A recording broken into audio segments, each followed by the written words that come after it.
તને ખબર લાલા તું કેવો હતો? યાદ છે તને? આછું આછું યાદ આવે પણ કોણ નહીં. તુલસી તને બહુ ગમતી હતી ને, એને લઈને તું જુનાગઢ આવ્યો. કેટલું મોટું સાહસ કર્યું તે પ્રેમમાં.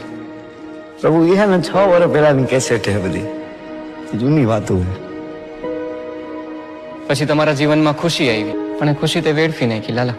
સમજ્યા કે તારા જીવનમાં મુશ્કેલી આવી છે જ્યારે ખુશીનું એક્સિડન્ટ થયું ત્યારે, પણ એના પછી તે શું કર્યું? મારે એ બધું કરવું નતું, પણ કેમ થતું કે મને કઈ ખબર જ ન પડી. વ્યાજે પૈસા લીધા, ખરાબ સંગતે લાગી ગયો, દારૂની લતે ચડી ગયો, રોજ રોજ દારૂ પીતો હતો ને. તું રોજ કેવી હાલતમાં ઘરે આવતો તો તને યાદ છે? ક્યાંથી યાદ? તું જેને હાટું થઈને જુનાગઢ આવ્યો તો તુલસી, એના ઉપર હાથ ઉપાડતો તો રોજ. શાંતામાસી તારા કોણ થાય ખબર? મારી માં જેવી. તારા માં જેવી છે. શું કીધું તું ધક્કો મારીને? મરદ. તારા ઘરમાં તો કોઈ મરદ નથી મારા જેવું. તું તારી જાતને મરદ ગણસ ને.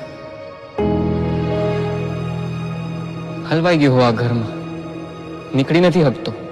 ઉભો ઉભો રોવે મરદ. મરદ ઉભો ઉભો રોવે છે. મરદ 2 દિવસ પહેલા મરવા પડ્યો હતો.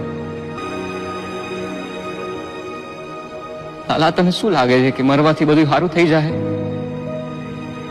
સારું થઈ જાય? તું અહીંયા છો, અહીંયા હલવાણો છો, આટલા દિવસથી ગાયબ છો. ઘરે શું હાલત થઈ છે તને ખબર છે? તુલસીની ખુશીની શું હાલત થઈ છે તને ખબર છે લાલા? એ મારી જેમ રોતા હશે, મને યાદ કરતા હશે અટાણ. તે કેમ આવું કર્યું લાલા? મને નથી ખબર કેમ આવું થઈ ગયું. સરસ સરસ હાલતું હતું ને બધું, તે કેમ આવું કર્યું? મને નથી ખબર, પછી ચાલતું ગયું.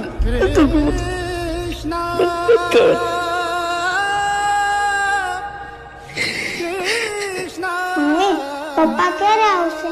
ઓલા પીહુના મમ્મી કહેતા હતા પપ્પા મરી ગયા. ના આવે, પપ્પા જીવે જ છે. તું જો આ પિંક કલર કેટલો ફાઇન છે, કરવા માંડતો.